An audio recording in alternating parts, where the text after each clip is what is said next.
dwelling policies do pay replacement cost coverage. In other words, we're going to put your home back to the way it was with today's materials, though. So maybe the lumber has increased, maybe the shingles, et cetera. We're going to put it back like it was, but only if you bought a dwelling policy, and if you'll see them listed there in B1, it has to be their primary dwelling. Now, this is a different definition than what you might think it is.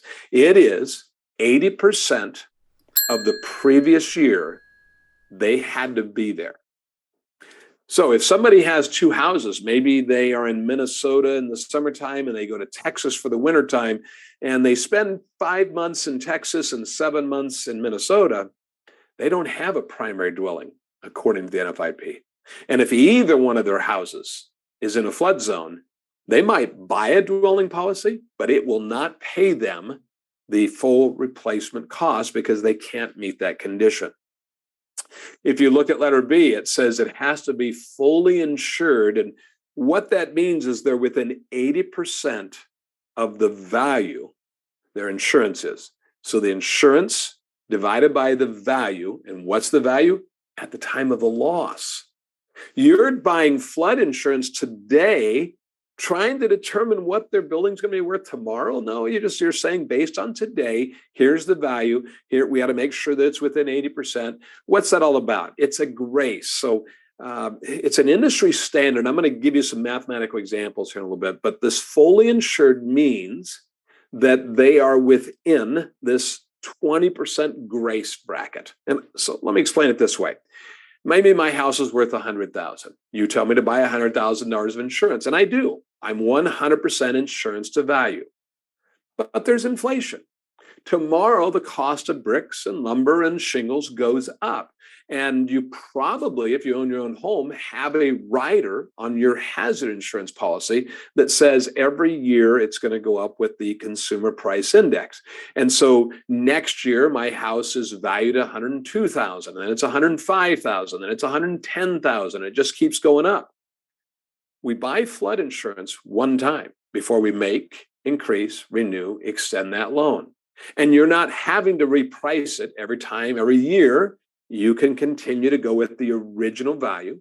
And so you have this number, but at some point, it might get outside of 80% of insurance to value. Whereas hazard insurance has this rider. So again, this is a real problem with the National Flood Insurance Program, that they have this, in a sense, a problem that they create because we're not having to do new evaluations. We don't have a rider that keeps up with consumer price index. And so we may not be fully insured.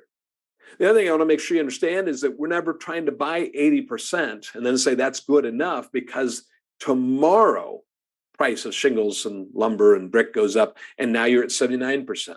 So you always want to plug in 100% and use that in your lesser of three.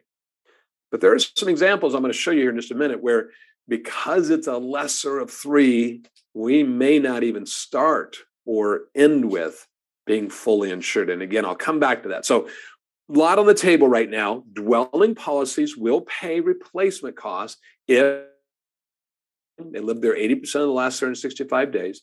They are fully insured. And last, it's a single unit.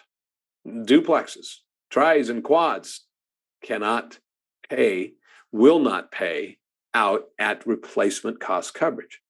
So why would you make somebody buy a dwelling policy if you knew that any of these three conditions were not going to be met? Because if not, it's paying out at actual cash value, the depreciated value.